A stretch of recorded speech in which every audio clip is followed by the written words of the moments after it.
नाज़रीन, आवाज़ न्यूज़ में भलीकार आऊं संझा सैयद ऐं बिशारत सुमरो हलंदासीं हेडलाइंस तरफ़।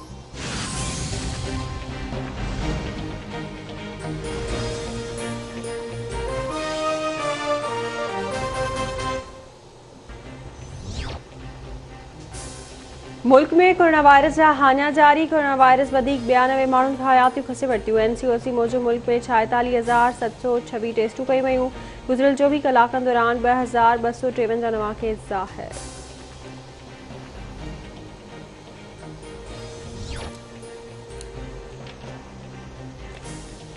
PP चेयरमैन बिलावल भुट्टो ज़रदारी चयो आहे त सॼी दुनिया BISP जी अहमियत जो इतराफ़ करे पई। इदारनि ऐं इमारतुनि जा नाला बदिलाए शहीद बेनज़ीर भुट्टो जो नालो ख़त्म नथो करे सघिजे। गुरबत ख़त्म करण लाइ BISP शुरू कयो वियो। इमरान ख़ान नालो बदिलायो। PP मड़ियल महांगाई जे सतायल औरतुनि खे बिना वियाज जे पैसा ॾिना।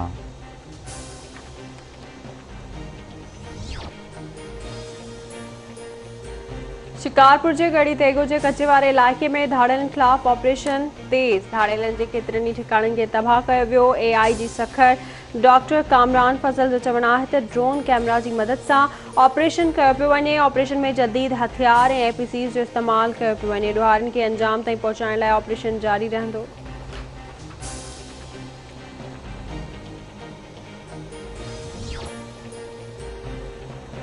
कराची पुलिस की गुलिस्तान जौहर में तेगानी हाउस ते चढ़ाई। सरदार तेगो खान तेगानी गिरफ़्तार। संदसि ॿ पुट ख़ालिद ऐं मुश्ताक तेगानी भाइटे भाणे दोस्त ड्राइवर ऐं नौकर खे भी गिरफ़्तार किया वियो।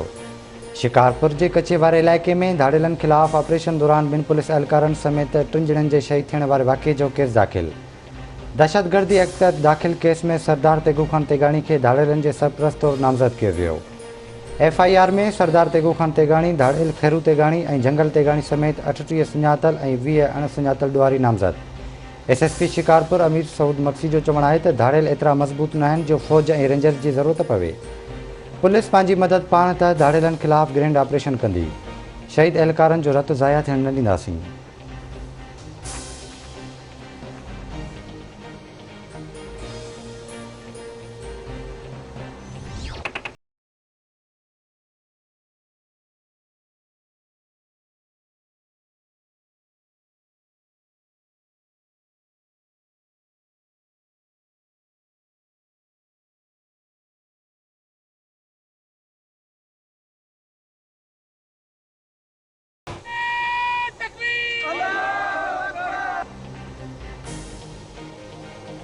कश्मीर के कचे वारे इलाके में SSP अमजद शेख की सरबराही में ॾोहारियुनि खिलाफ ऑपरेशन। पुलिस नोगो एरियाज़ में वही ॾोहारियुनि जा ठिकाना तबाह करे छॾिया। मोर्चा कायम। ऑपरेशन में हिस्सो वठंदड़ एहलकारनि जो चवणु आहे त हाणे हिकु हिकाणी जो वक़्तु आहे। शहीद थींदासीं पर ॾोहारियुनि खे नास करण बिना वापसि न ईंदासीं।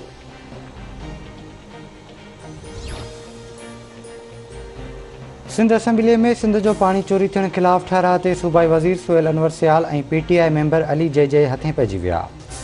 सुहेल अनवर सियाल जो उलरूं सूबाई वज़ीर सुहेल अनवर सियाल जो चवणु आहे त सिंध जो जेको पानी चोरी कंदो उन जे घरनि में दाख़िल थी मारींदासीं।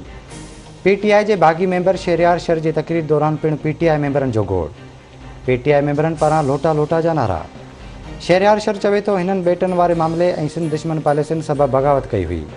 पाणी असांजो जियापो आहे। जियापी जी जंग विढ़ण लाइ कमूं शहीद वटि धरणो हणी हक़ वठंदासीं। सूबाई वज़ीर सरदार शाह ऐं ॿियनि मेंबरनि चयो त पंजाब सिंध जो पाणी चोराए 100 एकड़ ज़मीनूं आबाद करणु चाहे थो। जेके सिंध जा दुश्मन आहिनि उहे वफ़ाक़ जा बि दुश्मन आहिनि।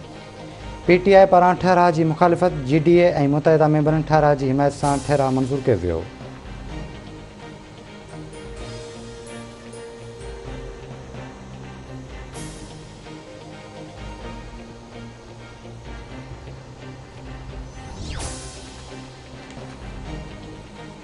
कश्मीर में होटल ते अणॼातल हथियारबंदनि जी फायरिंग गोलियूं लॻण सबबि होटल मालिक मुजीबुल्लाह पठान मारिजी वियो। पुलिस जो चवणु आहे त वाक़ियो पुराणी दुश्मनी तां पेश आयो आहे। वधीक जांच कई थी वञे।